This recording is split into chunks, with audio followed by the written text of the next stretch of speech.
All right, folks, we are back for another small business hour. We're calling this one Unhinged because our fearless leader, Cade Brewster, is out. So me and Ben might get a little bit wacky today. Hope everybody's cool with that. But I think we've got an exciting agenda planned for today, and we will roll right into it. So as always, small business hour. I want to make this very applicable to small businesses. Want to be bringing current events as it relates to small business. So Ben and I have each picked out an article that we wanted to share.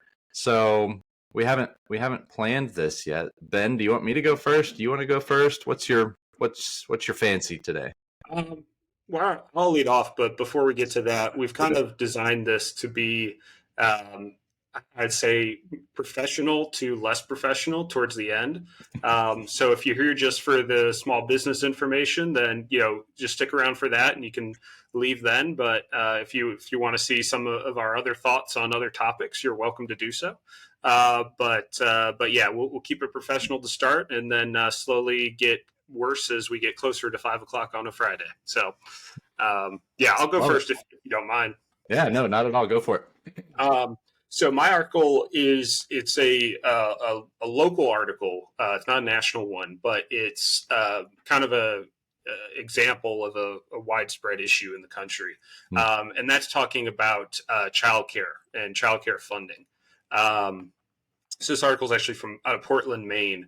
That there's a lot of COVID-19 federal funding around childcare, being able to reimburse for that, making it cheaper for people.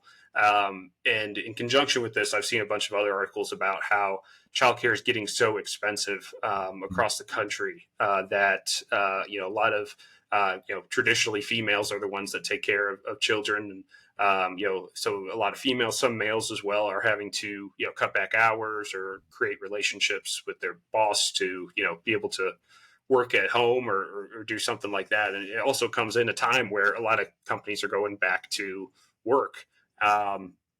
So I think my question, I'll keep it short for the description, but my question is, what do you think this in conjunction with the whole, people are starting to talk about getting back to work and being into Mm-hmm. offices. Do you think this has a big impact on, people's sentiments towards coming back into the workforce physically? Yeah, I think it does. Childcare is a huge portion of anyone who has children, their lives, right? Like you've got to figure out, okay, who's going to be taking care of my kid? Are they going to school? Do I need to get with a daycare?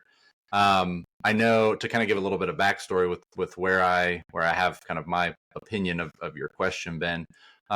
Whenever I used to work at a hospital, right at the beginning of COVID, a lot of the childcare systems shut down, and nurses were required to pull extra hours, right? And typically, nurses have been there's a larger population of female nurses than there are male nurses, like objective facts that we're dealing with here, right? And you're right. At least in our area, in my area, typically it's been the women who have stayed home, if there has been one or the other of the spouses staying home to be able to watch over the kids. So that created a super, super difficult time, right? Because automatically families were forced to prioritize, right? All right, what's more important right now, my kid or my work? And 9 times out of 10, closer to 10 times out of 10, we just didn't have people show up for work, right? Because they had to stay home, they had to take care of their kids. That's the right decision. I would have done the same thing if I was in that situation. Um, Back to your question, though, I wanted to kind of give that context back to your question, though. It's interesting because I think that as those mandates to come back to work uh, increase, right, and they have been over the last little while. I know we talked about on the last segment how that's kind of been increasing over the last little while. That's going to create challenges for families too, right? You mentioned the rising rising childcare costs as well. Like automatically the calculation then becomes, okay, is this really even worth having my job if I have to forego 30, 40, 50%, even in some cases more than that of my salary to be able to have childcare, right? So I think it's a very personal decision, right, as to whether or not somebody wants to forego their work to be able to stay home with their children, whether that's the husband, wife, whatever. But at the end of the day, I think we can all agree on where the priorities should be first taking care of your children, second worrying about work. But it is going to create, like, the fact that folks are having to go back to work. Many companies are requiring folks to go back physically to work as opposed to working remotely. That's going to create a little bit of a difficult circumstance for folks who do have to consider childcare and the significant rising costs since COVID of childcare. So that's kind of where I stand. I think if I had to summarize what I've said in the last couple of minutes, it's first, you got to prioritize, right? And for me, we take care of our kids first, and then work comes second. And I'm thankful to be able to work at a spot where you guys, the rest of our senior leadership team, respects that and honors that themselves as well. So, yeah, I think that's my take. Yeah, it's tough for me to talk on this because the only child I have is a 8-year-old wiener dog, but still a child. Yeah, but no, I mean, it's very, very different, obviously. But she does love that I'm home all the time. But yeah, no, I was thinking as I was reading this, it feels like we're coming up against a rock and a hard place here. People want to go back, or I should say, executives and owners of real estate want you to come back to work, but people have gotten so used to being able to be home and not having to pay for a lot of childcare expense. And obviously, if you're working at home, you still have to take care of the kids. Some people are able to do that while they work, some aren't. But I think it's going to be interesting to see what happens, because it feels like there's two opposing forces here. And I don't know if it's going to be I don't want to say one side wins, but it's going to be interesting to see who kind of prevails, whether, more people go back to work in person, or, if people are saying, man, it's so expensive, it's not worth it. I have some old friends who, they got married relatively in their early 20s and then had a kid pretty soon after. And so they were both in kind of, entry level jobs, not making a ton of money. And the wife just basically said, it doesn't make sense for me to go back to work because childcare is just as expensive as my job. So why not spend the time with my kid and, have a better relationship? And, it's no additional cost for that to happen. So people are having to make those decisions, and that's tough. But, hey, you got to prioritize family over work. So yeah, 100%. I had a very similar situation to what you just described. There used to be a lady that worked for us, and very similar situation, kind of more of an entry level job. And the draw for her was, again, she gets to stay at home with her child, and maybe she pockets a little bit of money at the end of the month if she were to send her child to childcare, right? So that little bit that she were going to be able to make was not worth either the logistics or the just the the family time, right? At the end of the day, to send her kid to childcare. And I said I would 100% support you in this decision if that's the direction that she decided to go. Ultimately, she did decide to quit, but I'd say there's also for a lot of people, not everybody's wired the same, right? Some people, child caregivers, primary caregivers of the home, whether that's the husband, the wife, whatever. Some people are wired to want to work. Like, for instance, my wife is wired in such a way that she wants to work. So we figure it out for our family, right? Like, she wants to be able to contribute in that way. So we figure out, with school, with childcare and all of that. And again, those are kind of personal decisions, but at the end of the day, you want to make it work if you have goals and aspirations too, even though there may be a little bit of a financial implication there. So, yeah, I think you got to get creative with it for sure. Find affordable ways to find childcare. It's not easy since COVID. Costs have just increased substantially. So anyway, yeah, that's an interesting article. I'm glad you brought that one up. Happy to. Yeah, cool. All right, my article is along the same lines somewhat. I'll read you the title of the article and then go through a couple of details here, and then I've got a couple of questions too. Mine was from U.S. News, and the headline is, WeWork warns that there's substantial doubt about its ability to stay in business. This I did saw come that. out a little bit. Yeah, you did see it. It was a little bit earlier on in the summer, around actually later in the summer, but earlier on from right now. Um, and it's interesting. I won't read the article obviously, but they cite potential closure over the next 12 months because of financial losses, right? It's interesting though, because as it relates to small business, I read another article that it was from I think it's like Co-working Insights or something like that, a remote work type news agency, and they said that about 40% of small businesses use some sort of co-working space. Automatically made me think of us, right? Up until very recently, we had some sort of co-working space. I know Yeah. Kade would go into Tulsa, and it's a really cool opportunity to meet people, and that's the draw of those co-working spaces, right? So I guess my question is, as it relates to co-working spaces, with all the other things that we've talked about, return to work mandates, obviously that's had an impact on companies similar to WeWork, probably WeWork themselves as well. How do you see this going? Like, how do you see co-working spaces continuing to provide unique value to folks, or is there value in those types of environments going forward? Yeah. No, I think that's interesting because I know you and I, when we've talked about, doing something like what we're doing right now, recording some videos, talking about what we do and all that sort of stuff.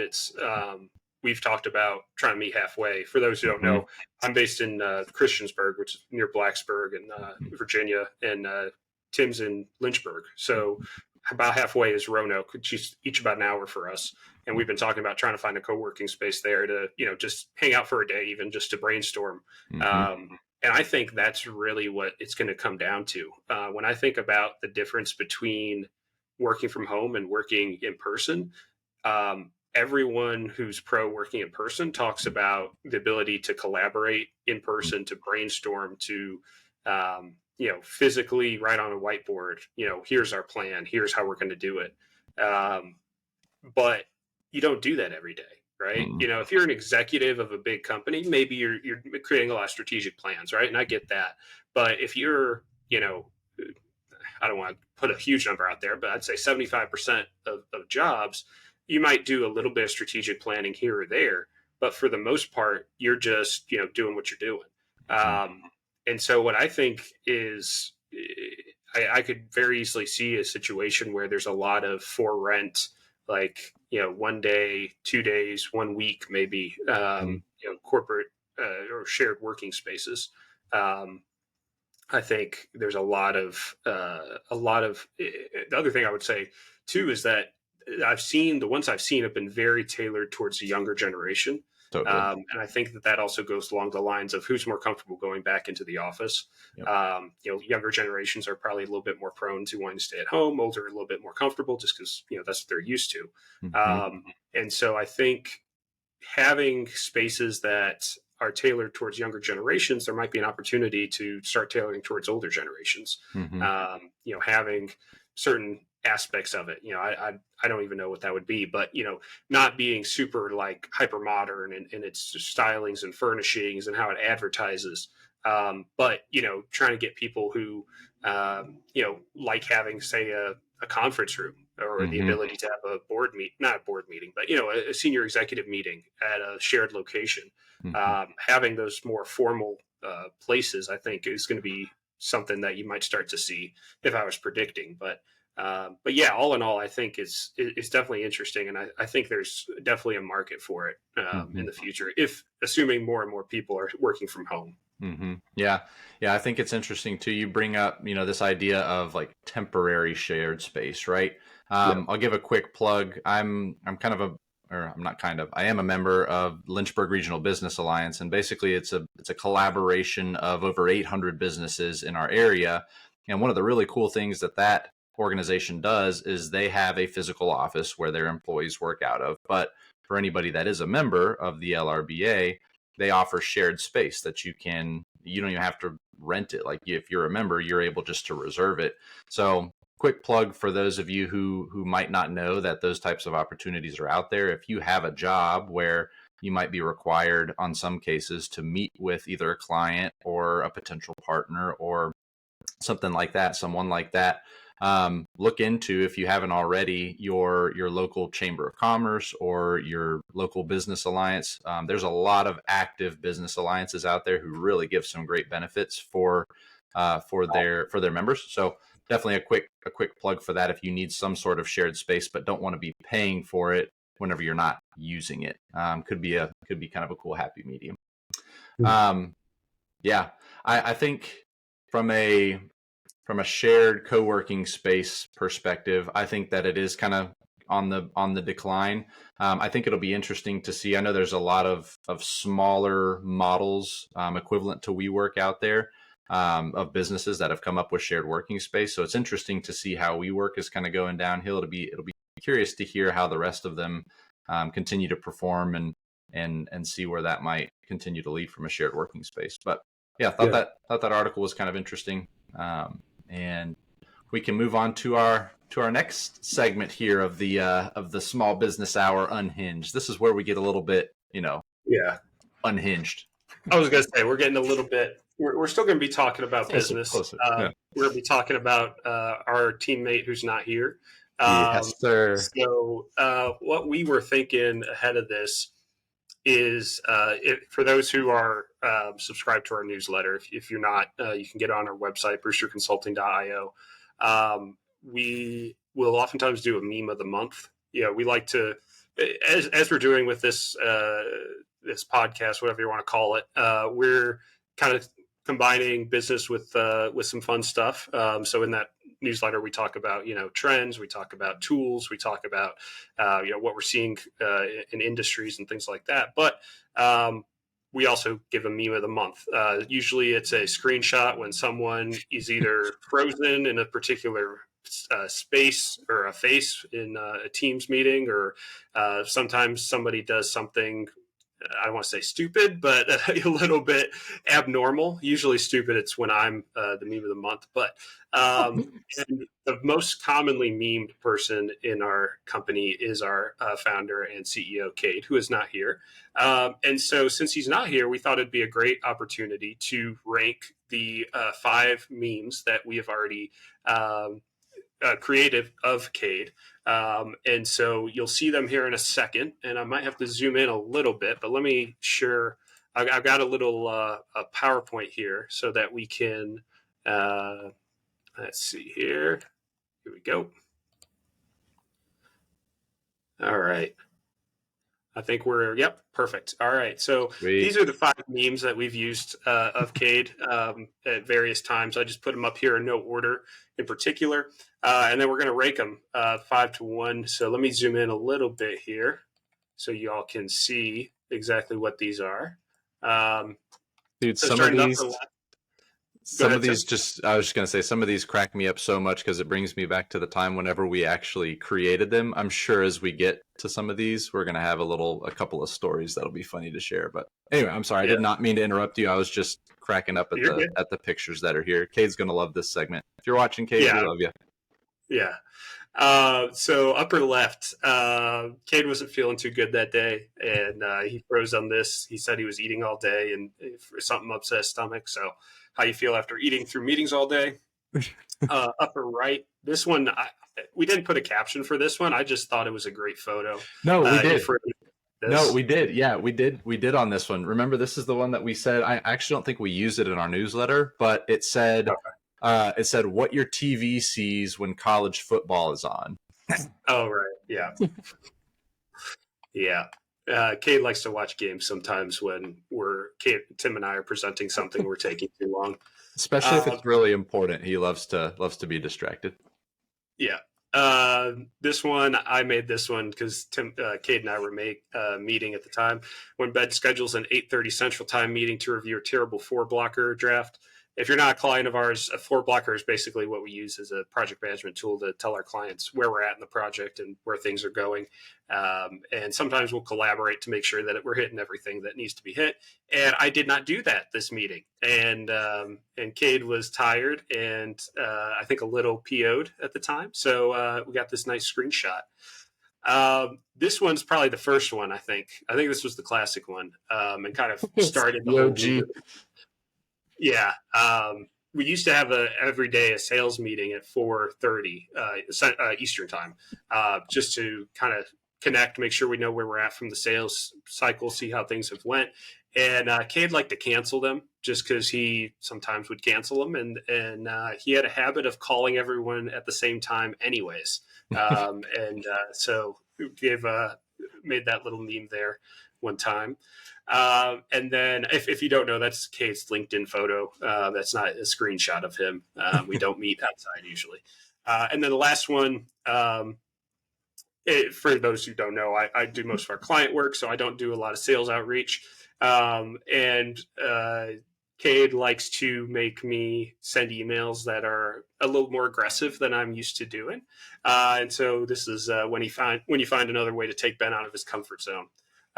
So not an uncommon thing, but let's zoom out just a little bit here. So, Tim, I've put you on the left, so I guess you'll go first. I figure we'll start from the bottom and go make our way up. I'm going to try to copy these photos over into the area once we decide them. So if you want to kick us off with number 5. Let's do it. Sounds good. Gosh, so many good stories to tell about all of these. I'm going to have to disagree with one. I'm going to have to disagree with the one where he's closing his eyes in the middle there on the left-hand side. When Ben schedules an 8:30 CT meeting to review a terrible forward blocker draft. If I could talk, that'd be great.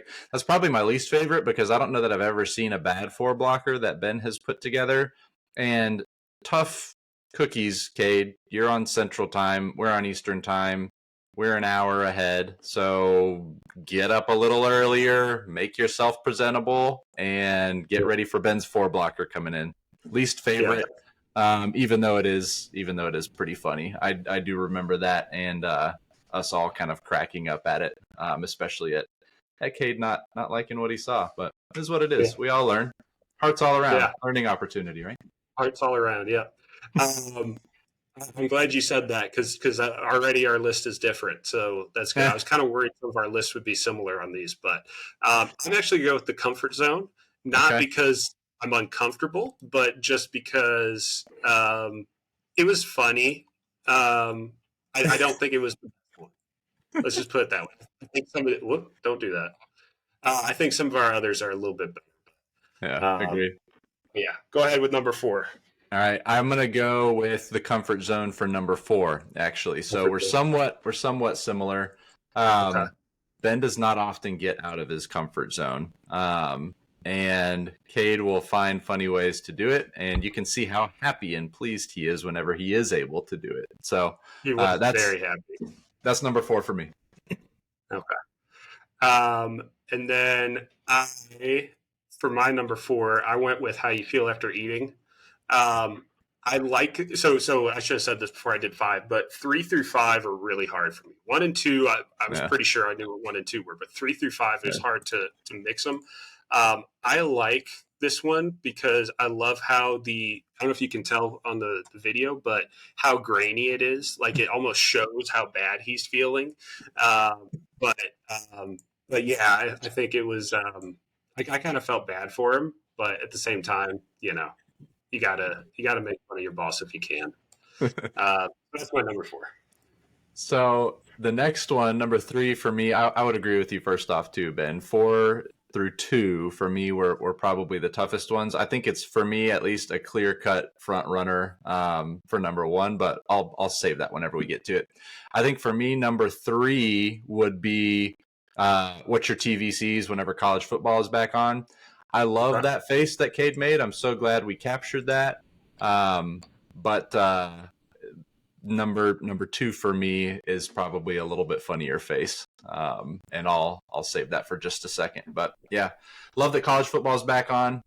Just for the record, we're all excited that that's happening. And can't wait for this weekend's games. Yeah. So my number 3, I'll just go ahead and say it, is this guy. Remember to do the draft. It was mostly, I like this one. This one probably was a candidate for number 2, but it was a tough meeting for me. because it was a bad four blocker. Long story short, it was right before a kickoff meeting, and Kade had been the primary person who'd been talking with the prospect who turned into a client for a long time. And I'd only met with them one time. So I was just kind of going off of what I knew. And he was just like, this is completely different than what's actual. And it wasn't mean about it. He knew that, I'd only met with him once, but, I like to take pride in my work. And so I felt bad. But it was a funny situation. And it was a great screen cap, a perfect resemblance of Kade, having to get up early for that. So. Love it.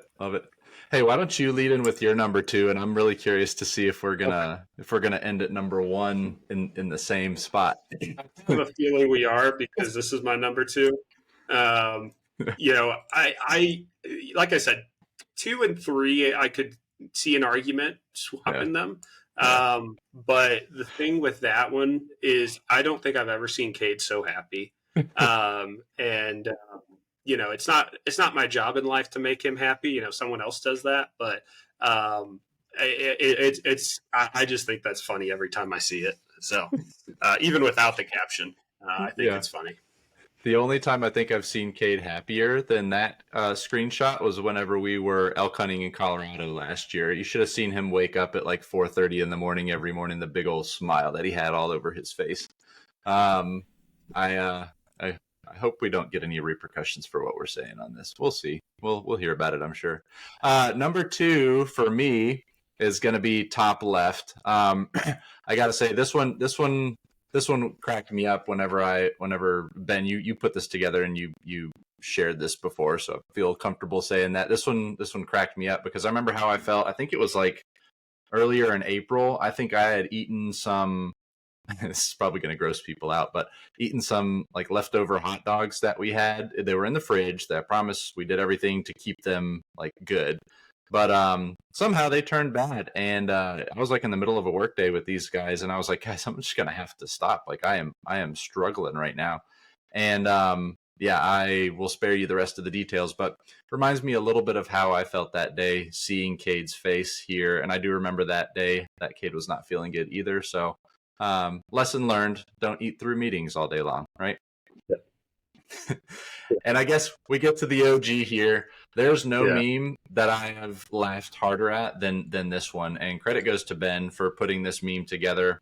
This was the first one that we did. You can tell by how we wrote the actual caption of this. It was like some word pad or something like that. But we had just finished up, if I remember correctly, like editing our website. If you go on our website in our About Us section, we used to have this picture of Kade as his portion of the About Us. And so it was fresh on our minds. We were giving Kade a hard time about his smile, and not that there's anything wrong with it. It's just we don't see Kade smile a lot. And so anyway, whenever he canceled the meeting, I kid you not, it was probably like 10 minutes later that he actually called us. And I think it was right on the dot, like right at 4:30 that he called us, and we talked for 30 minutes. It was a 30-minute sales call, and we talked about sales. Like you might as well have not even canceled the call, but it just cracked us up that all of those converging things happened at the same time. And I just remember losing it. I was laughing so hard. Yeah. I remember making that. And it was, when that popped in my head, I was like, "Oh my god, this is brilliant!" Not to amount of horror, but I was like, "Oh, that's perfect." Brilliant.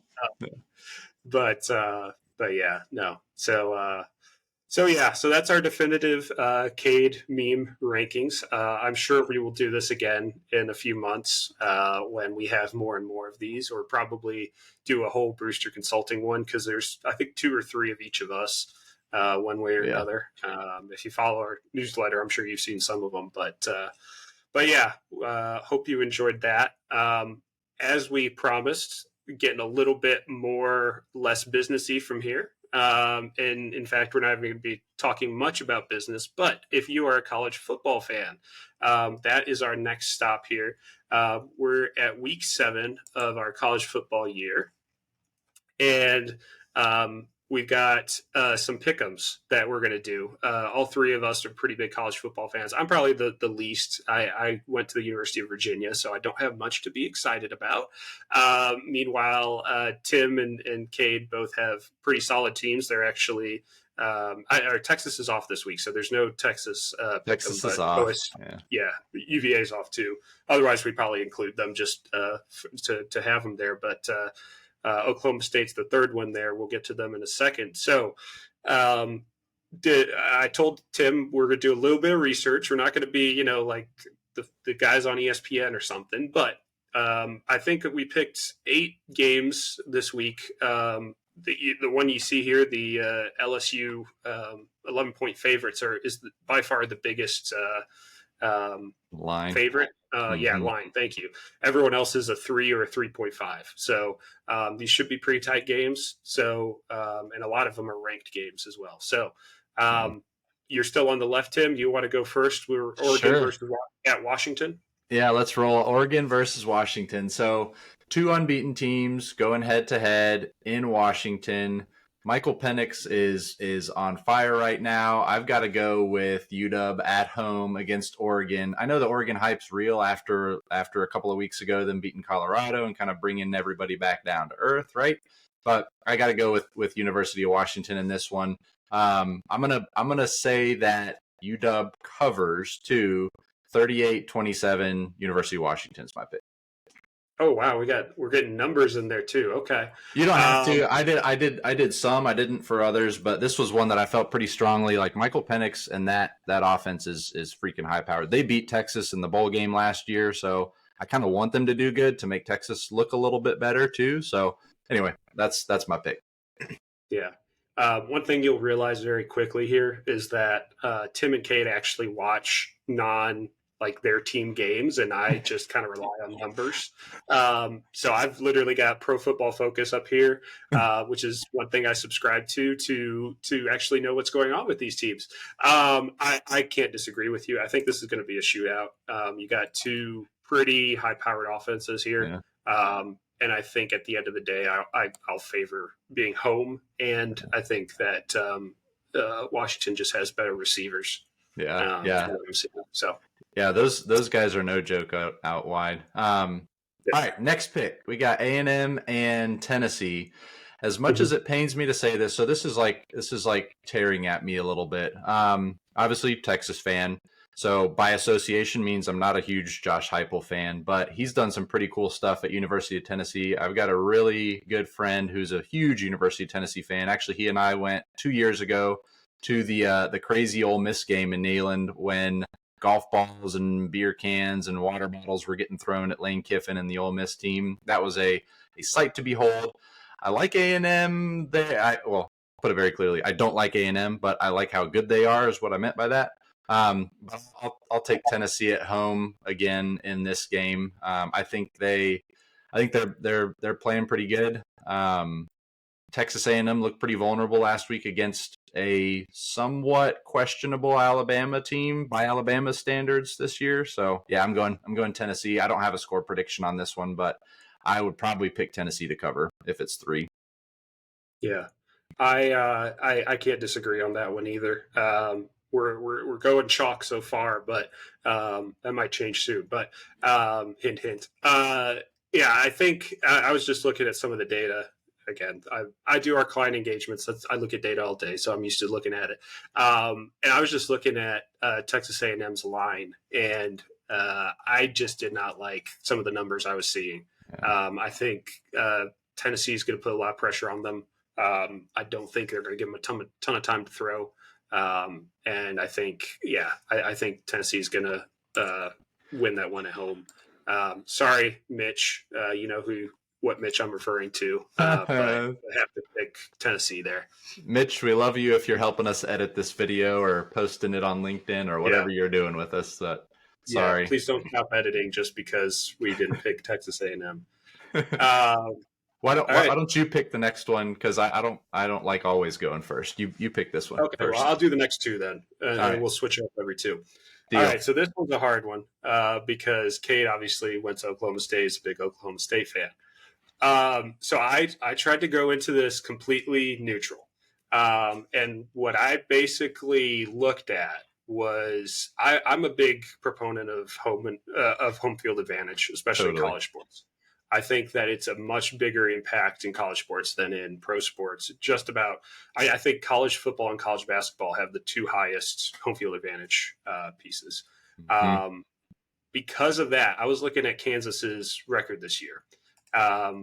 Away from home, they played two games. They played at Nevada and won by 7 when they were Mhm. projected to. The line was they're supposed to win by 28. And then you probably know they played at Texas and lost by 26. Yeah. Meanwhile, Oklahoma State has had 3 games at home.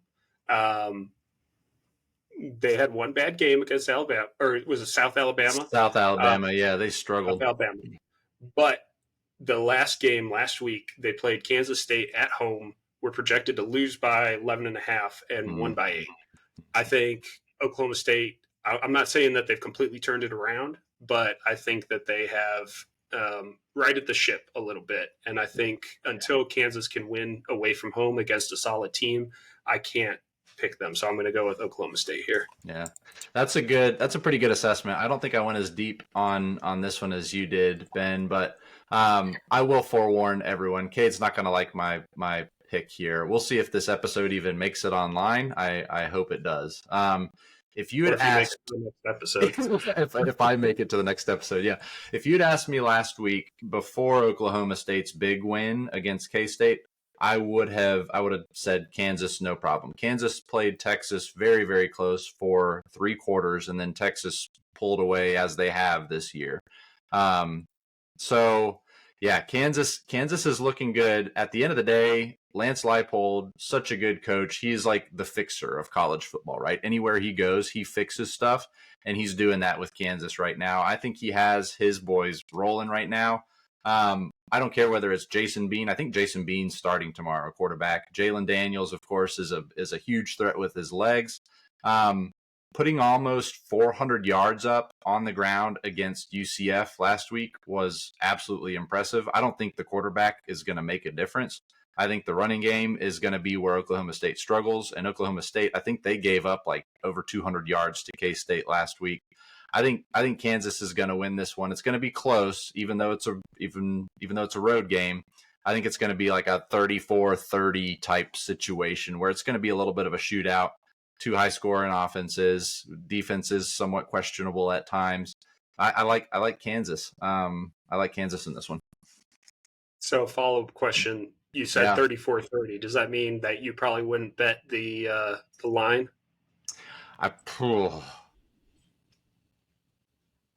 That's a great question. I didn't even think about that. I probably would bet the line if there's a higher likelihood of one way that it goes. I think they cover.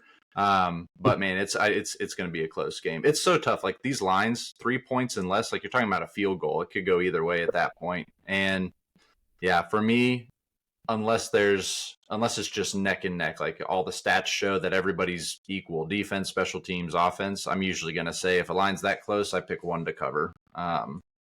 In most situations. Gotcha. Okay. Yeah. All right. Auburn LSU. So this was kind of the wild card. Here's what I'd say about this. The reason I picked this one is because pick this game to pick is that a lot of people are saying this could be an upset. That Auburn could go in and take down LSU.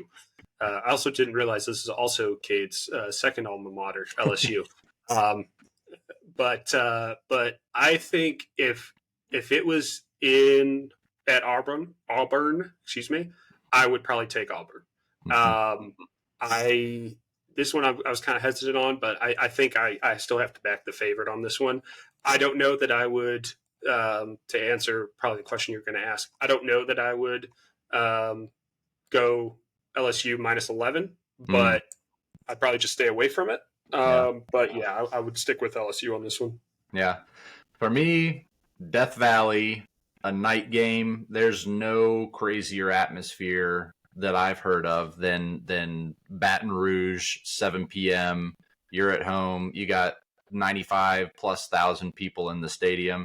I'm taking LSU on this one too. I like what Hugh Freeze is doing down there at Auburn. He came from Liberty. I'm a Liberty grad, so kind of have a little bit of heartfelt kind of deal go out to him. But Auburn played Georgia close last week. They gave him a scare, right? But he's not going to pull a fast one on Coach Kelly. I think the LSU wins. I actually think they cover. I think it's a 2-score game potentially because of the home field factor, Ben, that you just mentioned a little bit ago. I've never been to Death Valley, but I've heard it just gets absolutely nuts whenever there's a night game on a Saturday against an in-conference opponent. So yeah, I got to take LSU, and I pick them to cover. Okay. All right. You're sticking with the favorites. Yeah, so far I am. Okay. Brian Kelly's old team. Yeah, I know. We moved straight into Notre Dame UFC or USC. Excuse me, not UFC. That'd be kind of weird. I don't know who I'd pick in that matchup. That's to throw a wrench in things here. I'm not a Lincoln Riley fan, but there's no arguing what he's done at Southern California is impressive. Even if he did steal Caleb Williams from OU, that's kind of, I think he probably got a little bit more credit than he deserved by having a really good player on his team and kind of poaching him. Obviously, not a huge OU fan at all. I can't, with any integrity, pick USC over Notre Dame in this one. Notre Dame, they want some revenge after a tough loss last week. And I think Marcus Freeman, I think his team gets it done at home. I think it's going to be close, probably around the line. But yeah, I gotta take Notre Dame on this one. Yeah. So this one, this was probably the hardest pick for me. Mm-hmm. And the reason it was the hardest pick is I think it comes down to the weather. Mm-hmm. If this game is fought in the trenches, Notre Dame wins hands down. Mm-hmm. And I think they cover as well. If this game is not fought in the trenches and fought through the air, I think USC wins this one.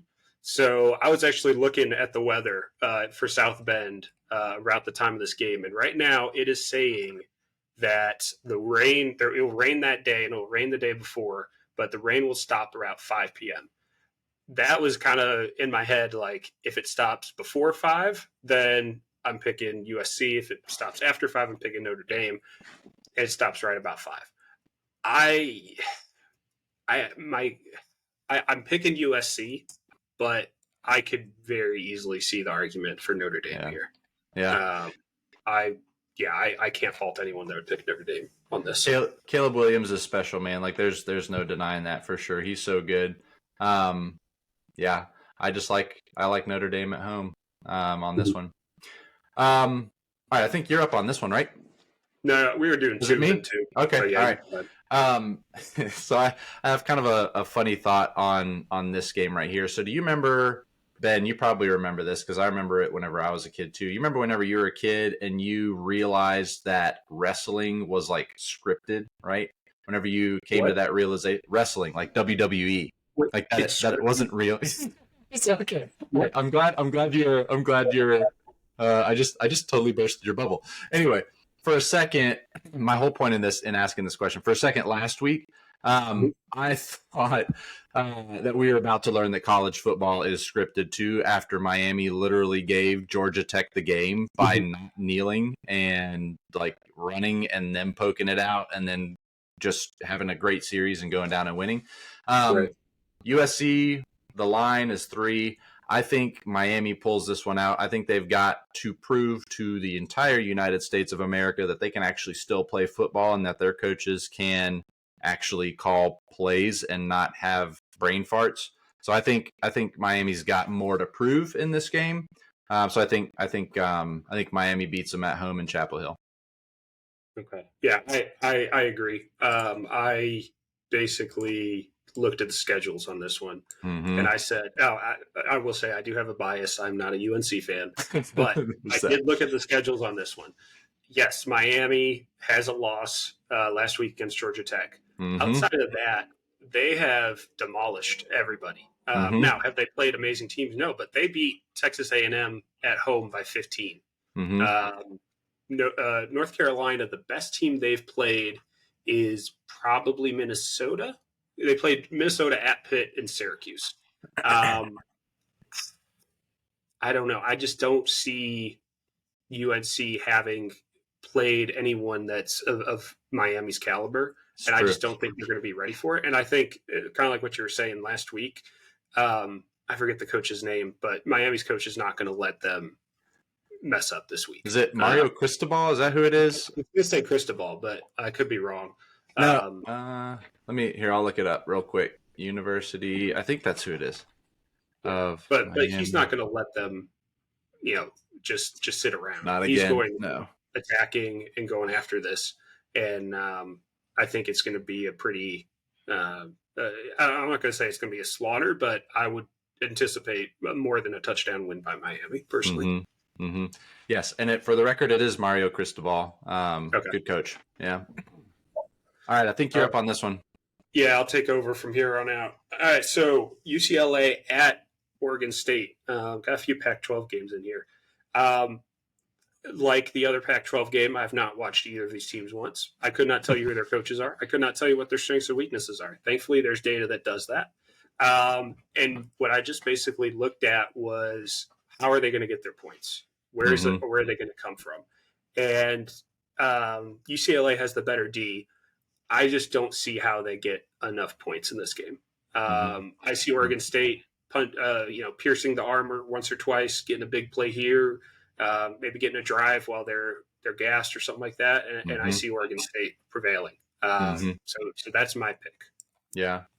These two teams, of all the games here, probably this matchup interests me the least, if I'm being honest. But I think both teams are one-loss teams, if I'm not mistaken. So they've kind of both got something on the line whenever it comes to Pac-12 and all of the craziness that is conference realignment in college football. Everybody's kind of after it.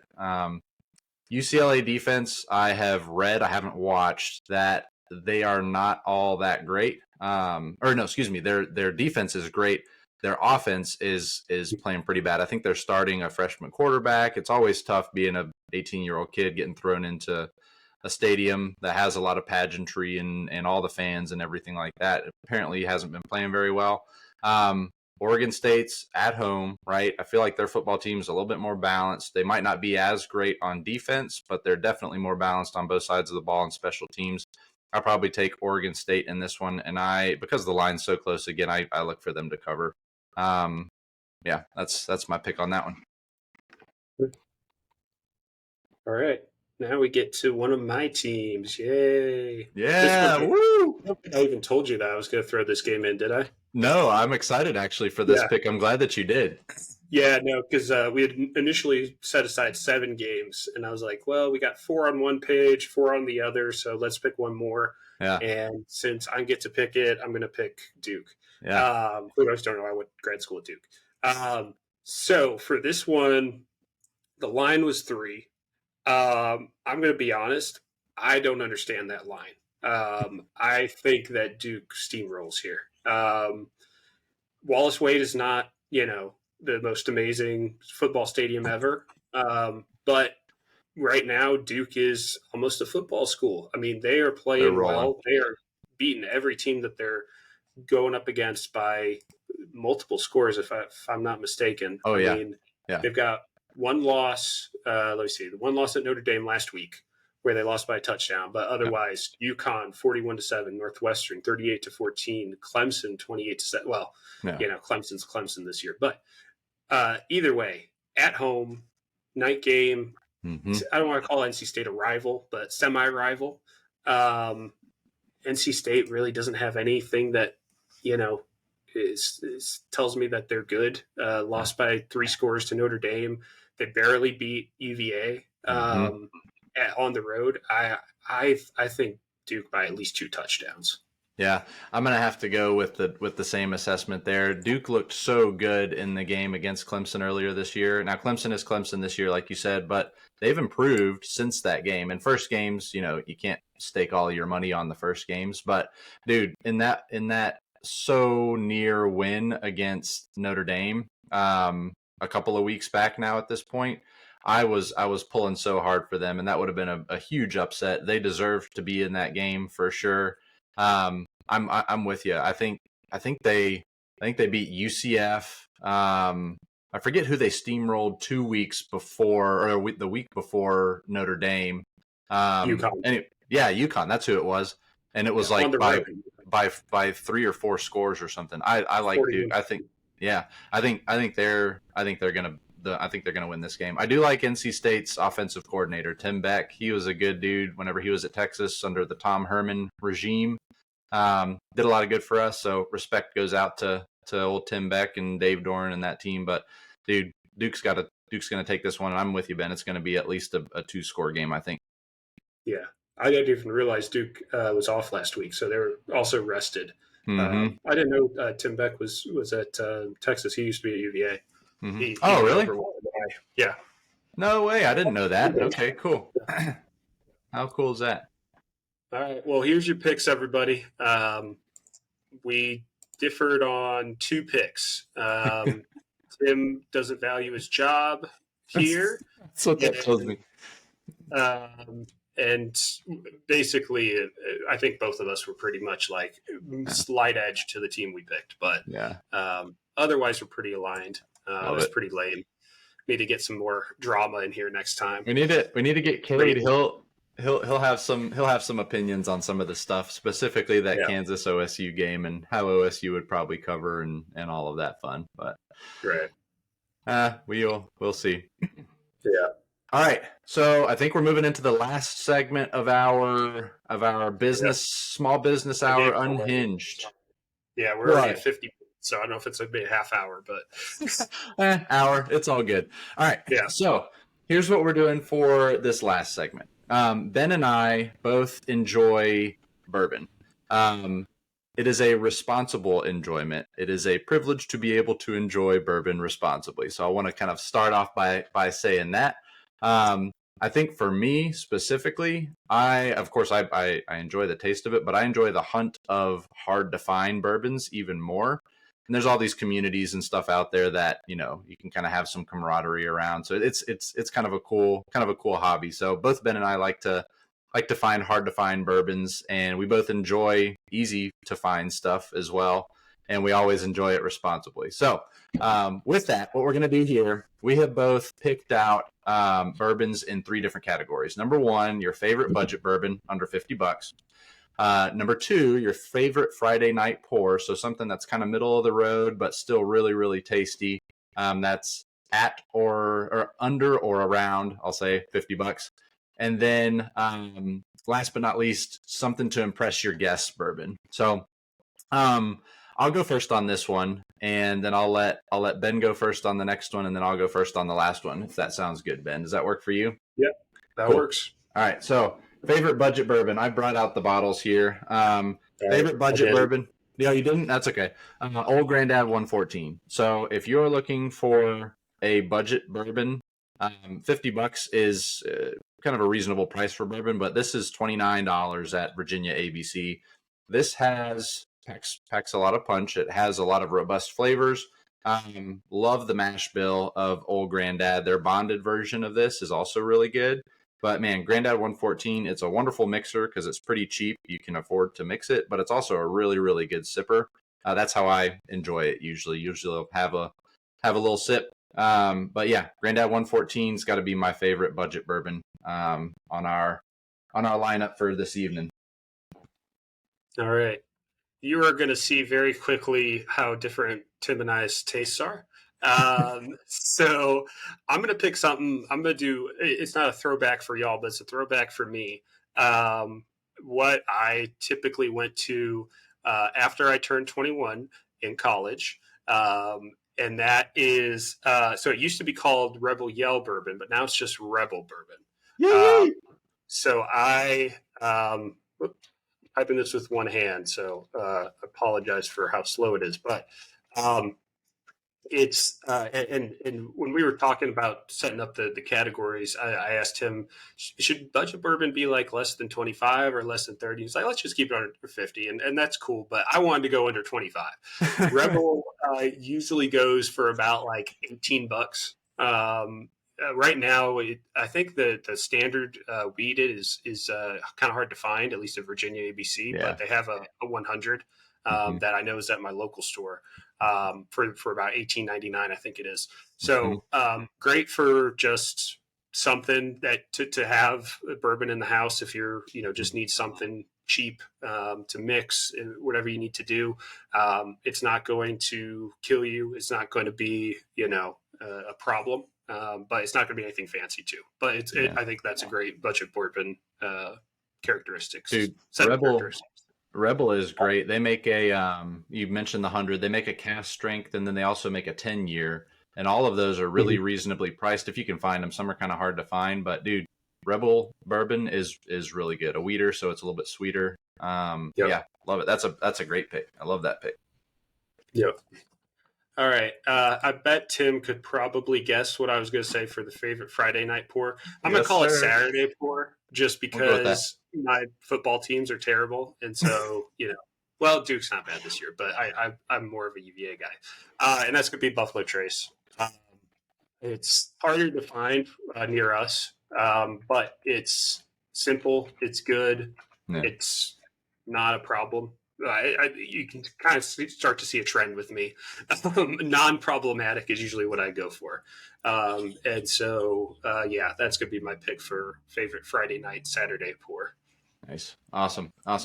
And I like that pick a lot. Buffalo Trace has a lot of really good products. In Virginia, they're super hard to find. Like basically everything Buffalo Trace, like all of your Wellers, of course, everything Elmer, Teely, Stag, like all that type of stuff is super hard to find around here. But that's a really good Friday night pour. Love me some Buffalo Trace. Mash Bill #1. Delicious. All right. My favorite Friday night / Saturday pour. I'm going to give you a little bit of backstory on this one. This is a John J. Bowman single barrel. John J. Bowman is from the A. Smith Bowman distillery in Virginia. So Ben and I both live in Virginia. So support local. Yay. They have a few different labels. One is their small batch. I've got some of that. That's really tasty as well. I picked the single barrel because rumor is it is actually Buffalo Trace distillate, and it's mash bill #2. So the same mash bill that Blanton's is made out of. They basically, A. Smith Bowman buys the distillate, and then they distill it again in copper stills, and then they age it here in Virginia. And it's actually proofed up from what Blanton's is as well. So if you taste John J. Bowman single barrel and Blanton's side by side, they're very, very similar.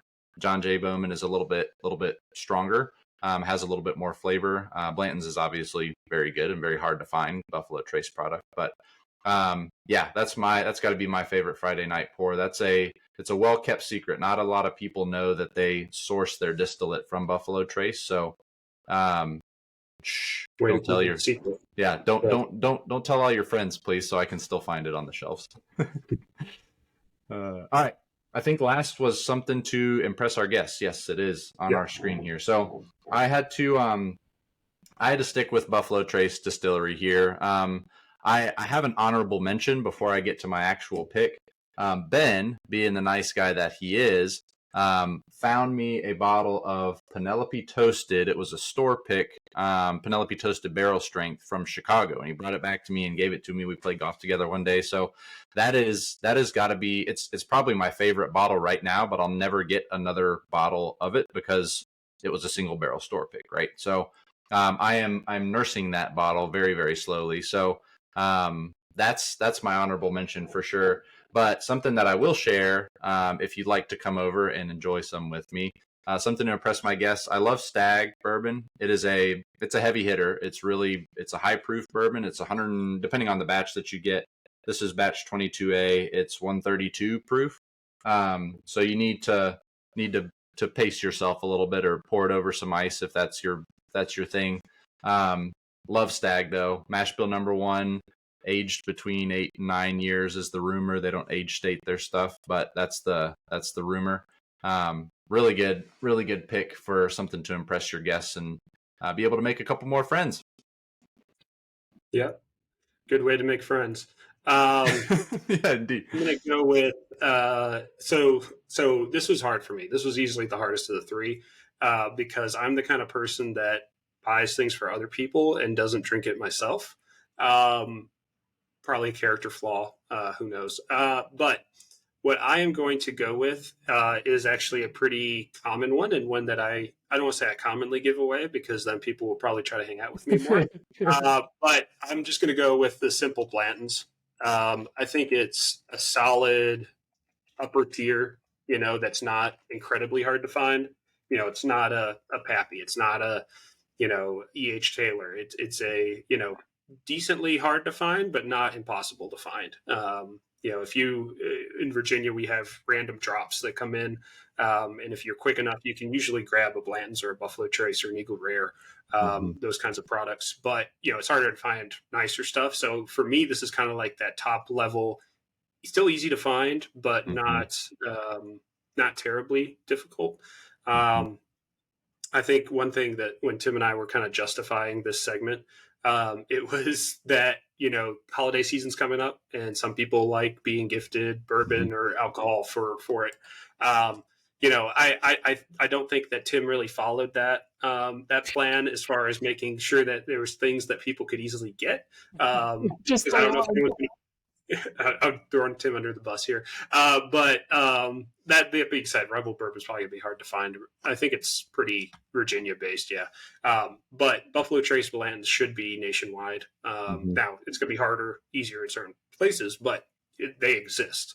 So, some ideas for you guys if you're a small business owner, you want to give some of your workers some gifts for the holidays. These are pretty decent, gifts. So any one of these options on your screen would be wonderful gifts for folks to be able to enjoy. So, this is a really good list. I might have to go find some Rebel. I don't have any of that on my shelf right now. I'll have to go out and get some more of it. But I haven't had it in a year or two, but I just remember it was just my go-to. Because there's cheaper, but if you go any cheaper, it gets much worse. Yeah. If you go much more expensive, and it's a big tier up to go more expensive. Totally.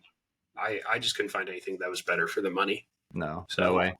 Sorry, I had to take my headphones off because they just died. So if you're wondering why, that's why. No worries. Dude, Blanton's is a solid bottle too. I think nobody will know this. Ben and I only know this, but Ben got me my very first bottle of Blanton's.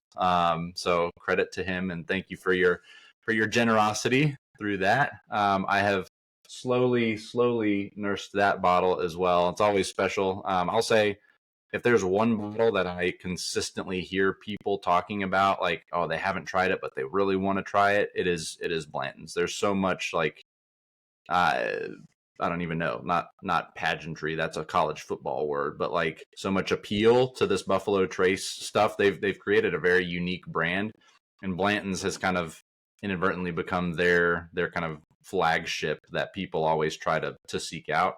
Super solid bottle. Really, really good stuff. So for the record, I only gave it to him because he closed a client. So I wouldn't have normally given it to him unless it was like his birthday or something. But it took a little bit too. This client was like on the verge of signing, and Ben had got the bottle, and I was all excited. And then they let us know, hey, we're not going to be able to do it, budget reasons, things like that. So I was like, oh man, bummer, but yeah, we'll wait. But 2 months later, they finally did, and Ben was still generous and hadn't sucked back all the Blantons, so was still generous to give it to me. Yeah, well, I wasn't gonna. I earmarked it for him. I got it off of a random drop. I live just about 3 blocks from one, so it was That's awesome. Quick drive over for me, and it worked out well. But awesome. But yeah. Well, that brings us to the end of our small business hour unhinged. You can see how crazy we actually get whenever we're unhinged, which is not all that crazy, but thanks for letting us have a little bit of fun. If you made it this far and watching and listening, thank you. Feel free to reach out if we can be of help to you. Continue to be on the lookout for our small business segments. We love serving the SMB market and what we do for business, and we also love having fun, like you saw today in some of the stuff that we discussed. So with that, we'll go ahead and conclude, but hope everybody has a great weekend, and we'll talk again soon. Thanks, guys. See ya. Bye.